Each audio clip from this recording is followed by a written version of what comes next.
Come in. Thank you.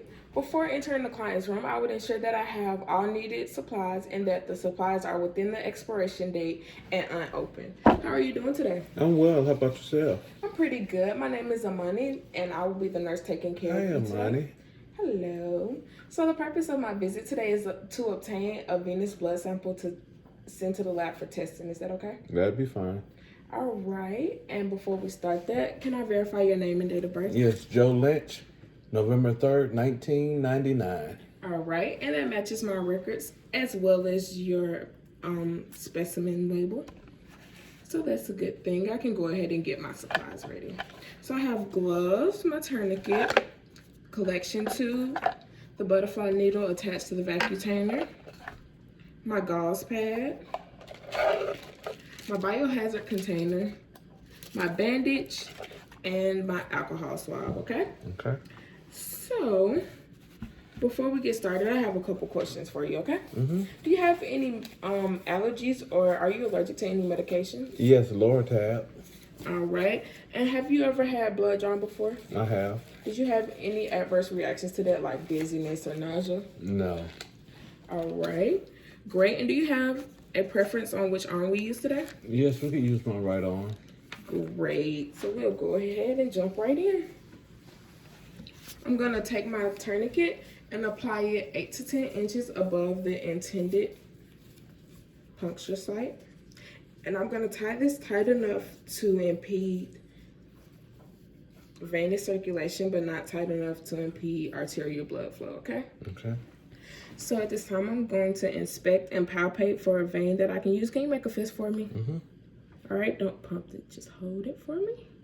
Great, I found a vein. You can release your fist. Okay. And I'll release the tourniquet to ensure that the vein fully decompresses, all right? So I'll go ahead and get my alcohol wipe ready. And I will apply the tourniquet again.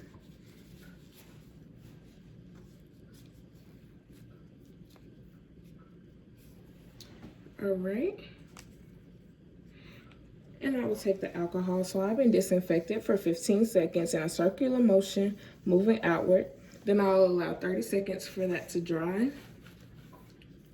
Careful not to touch the area again to avoid contamination. So I'll get my needle ready and disengage the safety mechanism. And I'll pull the skin taut underneath the site. And with the bevel side up, I will insert the needle at a 15 to 30 degree angle into the vein. Then I will stabilize it with my non-dominant hand while I grab my specimen tube. And I will insert my tube until the top is punctured.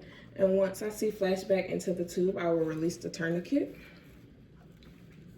And I will allow the blood to fill up into the container. And once it does, I will remove it and invert the tube 8 to 10 times to allow the blood to mix with the additive in the container, and I will set that to the side. Then I will grab my gauze pad and place it on top of the needle and gently remove the needle. Then I will apply pressure to the site for 2 to 3 minutes. Can you hold that for me? Great. And then I'll grab my bandage. After the 2 to 3 minutes, I will assess the site for hematoma and excessive bleeding. And my needle, I will engage the safety mechanism until I can dispose of it in the sharps container. So I don't notice any excessive bleeding or signs of hematoma, so we can go ahead and put your bandage on. All right. And do you have any questions or concerns about this today, Mr. Lynch? I do not. Okay. You can go ahead and let go of that. Okay. Thank you. So I will dispose of my trash, and I will put the needle and vacutainer into the sharps container. And I will place the label on my specimen tube, and the label should include the patient's name, identification number, the date that the specimen was collected, the time, and the route of collection, as well as the person's name who collected it, which would be me today. And then I would take it and place it in the biohazard container to be taken straight to the lab. All right. Do you need anything from me before I leave, Mr. Lynch? No, I'm pretty much good. All right. Don't need the potty or reposition or any items? No, I'm good.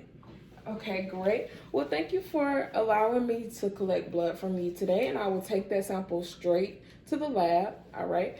And I will lower your bed, make sure your call light is in reach. I will be back in an hour, but if your results are back before then I will come and let you know. Okay. But if you need me before then, don't hesitate to call me with the call bell. Okay. And that'll be it for today if you don't have any questions. I don't. All right, thank you. Thank you.